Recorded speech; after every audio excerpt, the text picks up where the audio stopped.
आपने अटल जी के बारे में बोला, परम श्रद्धेय हैं वो और अजात शत्रु थे। मैं बहुत गौरवान्वित महसूस करती हूँ कि मैं उनके परिवार की हूँ। भारतीय जनता पार्टी से बड़ी कोई पार्टी नहीं है, तो ये सिर्फ इनके योगदान के कारण, तो वो जो योगदान दिया है वो निरर्थक नहीं जाना चाहिए। तो मैं आपको एक बात बताना चाहूँगी, महिलाओं में पुरुषों से ज़्यादा शक्ति होती है, महिलाओं में पुरुषों से ज़्यादा कर्तव्यपरायणता होती है, महिलाओं में पुरुषों से ज़्यादा धैर्य होता है। वो हमेशा कहते थे कि मेरी सबसे पहले जो कर्म भूमि रही वो बलरामपुर रही है। नमस्कार, आप देख रहे हैं लाइव यूपी न्यूज़ 24। मैं हूं आपके साथ लक्ष्मी शंकर मिश्र। बीजेपी की कद्दावर महिला नेत्री और पूर्व प्रधानमंत्री अटल बिहारी वाजपेयी की पौत्री अंजलि मिश्रा हमारे साथ हैं। मैं इस समय बलरामपुर में हूं और इससे बेहतर क्या हो सकता है कि अटल जी की यादें जिस शहर से जुड़ी हुई हैं, उसी शहर में हमें उनकी पौत्री से मुलाकात का एक मौका मिला है। आइए आपको सीधे लिए चलते हैं अंजलि जी के पास और फिर बातों का सिलसिला शुरू करते हैं, जिसमें बातें होंगी अटल जी से जुड़ी हुई, साथ में अंजलि जी के अपनी यात्रा के बारे में। अंजलि जी, आपका बहुत बहुत स्वागत है हमारे चैनल जी पे। नमस्कार। आप से बात शुरू करें, आपकी ज़िंदगी और तमाम यात्राओं की बात करें, उससे पहले चूँकि बलरामपुर में हैं, अटल जी से जुड़ी तमाम यादें आपकी होंगी। बलरामपुर उनको जिस तरह से याद करता है, मैं चाहता हूं कि कुछ अगर संस्मरण आप अटल जी के, क्योंकि उनके साथ आपने इतना ट्रैवल किया है, कुछ अगर चीज़ें आप बताइए हमारे दर्शकों को। देखिए, सबसे पहले मैं आपको एक बात बताना चाहूँगी। जब कभी हम लोग बैठते थे, मैं उस समय बाल्यकाल तो नहीं कह सकते, मैं उस समय बीएससी में थी, बीएससी कर रही थी और अटल जी का सानिध्य मुझे बहुत मिला। अच्छा। मुझे सबसे बड़ी खुशी की और गर्व की बात है कि उनका सानिध्य बहुत मिला और कभी हम बैठते थे, चर्चा करते थे, तो बलरामपुर का जिक्र वो कई बार करते थे। वो हमेशा कहते थे कि मेरी सबसे पहले जो कर्म भूमि रही वो बलरामपुर रही है और बलरामपुर से ही मैंने अपने राजनीतिक जीवन, जिसे कि आप कह सकते हैं कि सांसद बने, वो यहाँ से लोकसभा में गए। पहली बार वो लोकसभा में बलरामपुर से गए 1957 में। तो उसकी वो चर्चा कई बार कहते थे और कहते थे कि वहाँ पर जाके कभी भी मुझे ये नहीं लगा कि मैं अपने परिवार से दूर हूँ। इतनी आत्मीयता, इतना प्रेम दिया है बलरामपुर के लोगों ने, तो इसका जिक्र अटल जी मुझसे कई बार करते थे। और जब आप बलरामपुर आती हैं, आपका किस तरह से जुड़ाव महसूस होता है? अटल जी तो याद आते ही होंगे, यहाँ के लोग, यहाँ की जनता, आपका किस तरह से जुड़ाव है बलरामपुर से? थोड़ा उसको अगर याद करें आप तो। देखिए, मैं अगर ये कहूँ कि जुड़ाव, आप जिसे जुड़ाव और अपनापन कहते हैं, तो वो ज़रूरी नहीं होता कि उसके लिए आपको आना पड़े। बलरामपुर मेरे लिए नया नहीं है, मेरा परिवार है। मेरे बाबा की कर्म भूमि है, तो ये मेरे लिए परिवार है। यहाँ का हर व्यक्ति, कोई मेरा चाचा है, कोई मेरा मामा है, कोई मेरा भाई है, कोई मेरी बुआ है। इस तरह से जो हमारे संबंध होते हैं, जिन्हें कि हम खून के रिश्ते नहीं कहते, लेकिन पारस्परिक प्रेम सौहार्द के रिश्ते कहते हैं, वो बहुत प्रगाढ़ हैं। इसलिए यहाँ आकर मुझे बहुत अच्छा लगा। आपने आने का जिक्र किया। कई बार क्या होता है कि चूँकि सियासत से चीज़ें जुड़ जाती हैं, आप उस परिवार से आती हैं, तो आपके यहाँ आने से कई बार सियासी चीज़ें भी उछल जाती हैं, सियासी मुद्दे उछल जाते हैं, वोट चुनाव की बात होने लगती है। आप इस पे क्या कहना चाहेंगे? ये इस तरह की जब चर्चाएं होती हैं, तो आप उस पे, आपकी क्या राय है? देखिए, मैं राजनीतिक क्षेत्र से ही हूँ और अब इस विषय में मैं कुछ नहीं कहना चाहूँगी। सिर्फ एक ही बात कहूँगी कि राजनीति में पर्चा, चर्चा और खर्चा होते रहता है और होता रहेगा। तो ये जो लोगों की परसेप्शन है, जो भी सोच है, उसके लिए मेरे पास कोई शब्द नहीं है। ये सोच इसलिए भी है अंजलि जी, क्योंकि आप अटल जी के एक धरोहर के रूप में, एक उनके छाया के रूप में आपको देखा जाता है। मैं गौर से देख रहा था तो आपका चेहरे का जो रिजेम्बलेंस है, वो भी जो है ना, कुछ कुछ उसमें भी अटल जी दिख रहे हैं मुझे। तो उससे लोग कनेक्ट करते हैं, यहाँ के लोग, कि उनको आप में एक छवि दिखती है। अटल जी चूँकि ऐसे छवि के थे कि सबको आत्मसात करने वाले थे, चाहे वो हिंदू हो, मुस्लिम हो। आजकल की जो राजनीति है, उससे ऊपर उठ के कहीं वो एक व्यक्तित्व थे। तो वो चीज़ें अगर अंजलि में यहाँ के लोग देख रहे हैं, तो अगर ऐसी कोई भूमिका या कोई ऐसा पद या कोई ऐसी चीज़ें आगे चल के बनती हैं, तो उसको लेकर अंजलि कितनी तैयार है, अगर मैं ये पूछूं? देखिए, आपने अटल जी के बारे में बोला, परम श्रद्धेय हैं वो और अजात शत्रु थे। मैं बहुत फिर से आपसे कहना चाहूँगी कि मैं गौरवान्वित महसूस करती हूँ कि मैं उनके परिवार की हूँ। मेरे रक्त में भाजपा बहती है, मेरे संस्कारों में भाजपा बहती है और अटल जी का जो रक्त है वो आज कहीं ना कहीं हमको ये तो सिखाता है कि राजनीति अगर करें तो संस्कारों के साथ करें, विचारों के साथ करें, रीति नीति के साथ करें। तो अगर ऐसा कभी होता है कि हाँ, भारतीय जनता पार्टी का जो भी आज तक आदेश रहा है मैंने उसको माना है, उसके पर अपना कर्म किया है और जो भी आदेश होता है वो मैं उसकी पालना आपने करती हूँ। संस्कारों की बात की, आजकल ज़रूरत है ऐसे संस्कारों से आए हुए नेताओं की। तो फिर बलरामपुर को, जो अब श्रावस्ती के रूप में, लोकसभा के रूप में है, उनको भी इस तरह के सादगी पसंद, इस तरह के चेहरा जो जैसे अटल जी की छवि थी, इस तरह के पृष्ठभूमि के, इस तरह के छवि वाले नेताओं को ज़रूरत है। क्या मैं मानूं अंजलि उस तरफ कोई कोशिश कर रही हैं, कोई प्रयास कर रही हैं, या कभी इस तरह का किसी ने सोचा, पार्टी ने सोचा, तो क्या उसके लिए आप तैयार हैं उस भूमिका में अपने आप को? देखिए, मैं कोई प्रयास नहीं कर रही हूँ अभी हाल फिलहाल, लेकिन मैं ये ज़रूर चाहती हूँ कि जिस संस्कार की ये पार्टी है, जिस रीति नीति की ये पार्टी है, वो संस्कार जीवित रहें, निरंतर चलते रहें और जिस तरह की भाजपा जानी जाती है वही भाजपा रहे। और इसके लिए जो शीर्षस्थ नेता हैं उनके आप किसी की भी बात कीजिए, आप परम श्रद्धेय अटल बिहारी वाजपेयी जी की बात कीजिए, आप हमारे यशस्वी प्रधानमंत्री नरेंद्र भाई मोदी जी की बात कीजिए, आप अमित शाह जी की बात कीजिए, ये सभी जो नेता हैं जिन्होंने अपना जीवन लगाया है और भारतीय जनता पार्टी को इस मकाम पे पहुंचाया है, तो उन सबका जो योगदान है। और आज भारतीय जनता पार्टी विश्व की सबसे बड़ी पार्टी है। आज हम लोकसभा में सबसे ज़्यादा सीटें लेकर बैठे हुए हैं और हम एक विश्व की पार्टी का निर्माण कर चुके हैं कि हाँ, भारतीय जनता पार्टी से बड़ी कोई पार्टी नहीं है। तो ये सिर्फ इनके योगदान के कारण, तो वो जो योगदान दिया है वो निरर्थक नहीं जाना चाहिए। वही विचार आगे भी चलना चाहिए, वही सिद्धांत आगे भी चलना चाहिए। इसके लिए जनरेशन टू जनरेशन वो सिद्धांत जाने चाहिए। तो उन विचारों, सिद्धांतों को आप आगे बढ़ाने के लिए तैयार हैं? बिल्कुल बिल्कुल।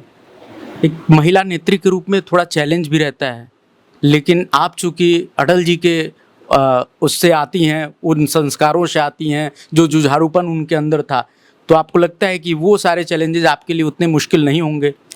देखिए, जब आप महिलाओं की बात करते हैं तो मैं आपको एक बात बताना चाहूँगी, महिलाओं में पुरुषों से ज़्यादा शक्ति होती है, महिलाओं में पुरुषों से ज़्यादा कर्तव्यपरायणता होती है, महिलाओं में पुरुषों से ज़्यादा धैर्य होता है। महिला ऐसी शक्ति है जो सभी काम कर सकती है। इसलिए मैं ये नहीं कह सकती कि मुझे कोई चैलेंजेस आएंगे या किसी भी महिला को कोई चैलेंजेस आते हैं। बस आप में धैर्य होना चाहिए, जूझने की क्षमता होनी चाहिए।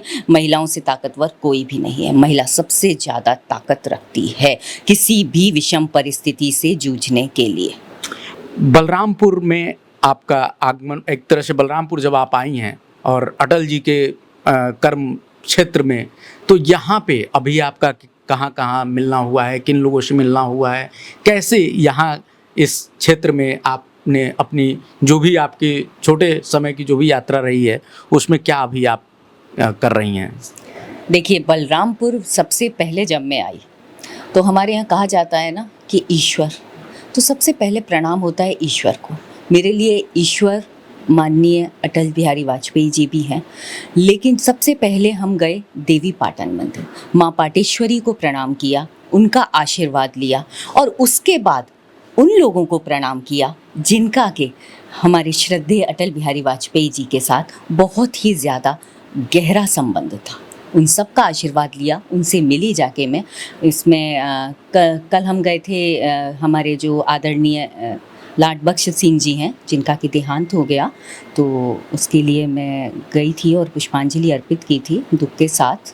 ये बोलना पड़ रहा है। और उसके बाद आज जब हम मिले तो अटल जी के जो सबसे करीबी तो नहीं कह सकती, करीबी उनका पूरा बलरामपुर रहा है, लेकिन बहुत ही उनके पास ऐसे संस्मरण थे उनके जिनको देख के कि पूरी की पूरी उनकी जीवन यात्रा, उनकी कर्म यात्रा याद आ गई।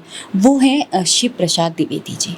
मैंने उनसे बात की, वो सारी चर्चाएं हुई, उन्होंने बताया, उन्होंने कई घटनाएं बताई, कई संस्मरण बताए और बहुत ही अपनापन और बहुत ही प्यार दिया।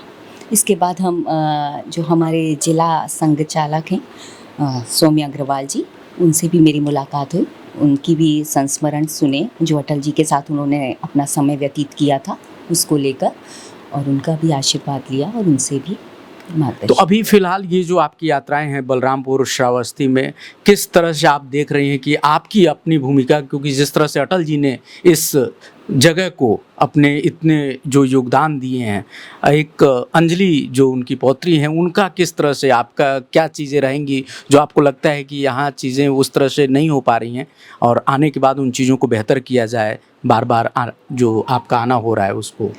देखिए, पूरा देश बेहतर कर रहा है, भारतीय जनता पार्टी की सभी जगह सरकार है, सभी जगह बेहतर हो रहा है, लेकिन इतना ज़रूर कहना चाहूँगी कि देश में या बलरामपुर में या ग्वालियर में कोई भी चीज़ करने का जब भी मौका मिलेगा तो अच्छी करूँगी। ग्वालियर का आपने ज़िक्र किया, कुछ आप अपने बारे में बताएँ, क्योंकि बहुत सारे लोग जैसे चर्चा तो करते हैं लेकिन उतनी जानकारी आपके बारे में लोगों के पास नहीं है, तो वो थोड़ा-सा जानना भी चाहते हैं कि अंजलि जी का बचपन कहाँ गुज़रा, कैसे चीज़ें हुईं? तो थोड़ा-सा अपने बारे में बताइए। जी, मेरा जन्म हुआ ग्वालियर में और मेरी शिक्षा दीक्षा भी ग्वालियर में ही हुई।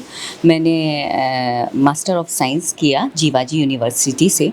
उसके बाद बस फिर कहीं एक जॉब किया, रिपोर्टर थी मैं आप ही की तरह। अच्छा। पर मुझे संयोगवश बहुत कम समय के लिए वो मिला कि हाँ, मैं रिपोर्टिंग कर पाई। और उसके बाद जो एक जनरल ज़िंदगी होती है, वही मेरे 2 बच्चे हैं, पति हैं, उसके बाद राजनीति। अब मैं अगर ये कहूँ कि मैं 24/7 अपना काम सोशल सर्विस, समाज, कुछ अच्छा, महिलाओं का उत्थान, इसको लेके करती हूँ तो गलत नहीं होगा। राजनीति में आने के लिए कब सोचा आपने? देखिए, किसी भी चीज़ को सोचना नहीं पड़ता, वो आपकी डेस्टिनी आपको वहाँ पर ले ही जाती है। मैं अगर ये सोचूं कि मैंने क्या सोचा थे, हाँ, ये आपको ज़रूर बताना चाहूँगी कि 2004 में परम श्रद्धेय अटल बिहारी वाजपेयी जी का बहुत मन था कि मैं राजनीति में आऊँ। अच्छा। उन्होंने मुझसे कहा कि भाजपा का झंडा उठाओ और राजनीति में आओ, पर तब मेरी परिस्थितियाँ नहीं थी, बच्चे छोटे थे और मैंने उनसे कह दिया कि नहीं, मैं नहीं अभी कर पाऊँगी। तो कहीं ना कहीं वो एक मन में बात थी और उसको लेके पता नहीं क्या हुआ, कब ईश्वर की कृपा हुई, कब उनका आशीर्वाद लगा और मैं अपने आप राजनीति में तो अटल जी के सपने को साकार करना है अब राजनीति में आके? पूरे दिल से, पूरे मन से, पूरी श्रद्धा भावना से कहना चाहूँगी कि हाँ, पूरा प्रयास करना है। जी।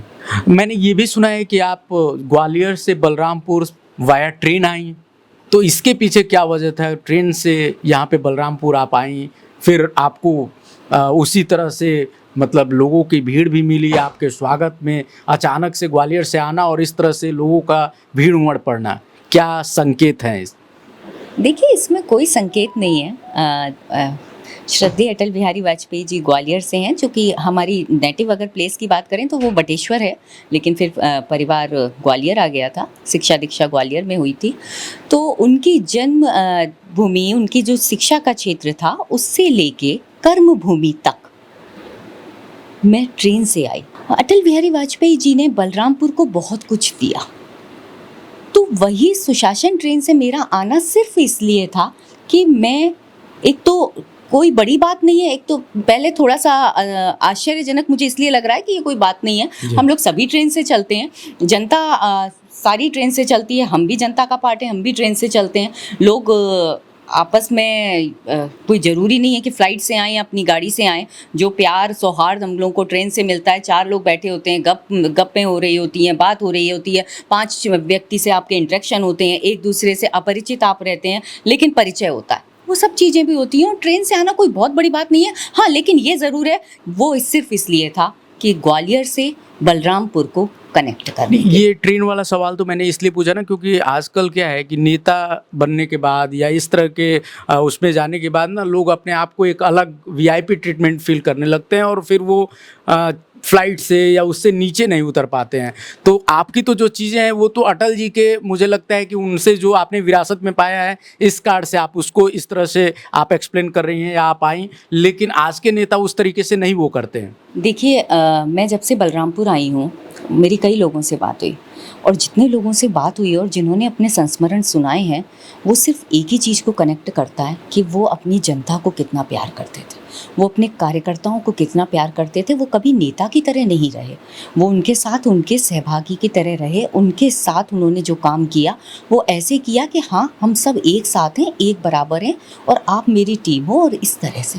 तो मैं आपको ये बात बताना चाहूँगी, जो ये नेता करते हैं, मैं किसी को भी ऐसा नहीं है कि किसी को पॉइंट आउट कर रही हूँ या किसी की भी भर्त्सना कर रही हूँ या किसी के लिए भी कुछ गलत बोल रही हूँ, लेकिन मेरा उनसे भी अनुरोध है और मैं स्वयं भी ये अपने के लिए भी ये मानती हूँ कि जितना आप जनता के करीब रहेंगे उतना ही अच्छा होगा। कोई ज़रूरी नहीं है कि हमें फ़्लाइट से सफ़र करना है या हमें कार से सफ़र करना है। हम जनता के लोग हैं, जनता हमें चुनती है, हमें उन्हीं के बीच रहना चाहिए। तो अटल और आपको एक जी। चीज़ और बता दूँ मैं, जी, माफ़ करना, बिल्कुल। मैं कोई नेता नहीं हूँ, मैं एक भाजपा की सामान्य कार्यकर्ता हूँ, सामान्य महिला हूँ। जैसे और सभी बलरामपुर की महिलाएं हैं, बिल्कुल वैसी ही मैं हूँ। इसलिए बिल्कुल वैसे ही जीवन मुझे जीना है और हमेशा ऐसे ही रहना है। अटल जी जैसे जुड़े थे जनता से, उसी तरह से जुड़ना है। जी बिल्कुल, मैं अपने आप को कभी वीआईपी कल्चर में नहीं ले जाना चाहूँगी। 2024 में अंजलि जी अपने आप को किस रूप में, राजनीति में अगर आपकी बात करूँ, राजनीति में आप किस रूप में देख रही हैं? 2024 लोकसभा की बात करूँ तो? देखिए, कुछ चीज़ें ईश्वर पे भी छोड़नी चाहिए। अगर आप ईश्वर पे छोड़ते हैं तो वही आपको बताएगा कि उसमें क्या होना है। हमें कल का नहीं पता कि जीवन में क्या होना है, तो हम 2024 की क्या बात करें। कुछ चीज़ें ईश्वर पे छोड़ देनी चाहिए, जो ईश्वर करेगा वो अच्छा।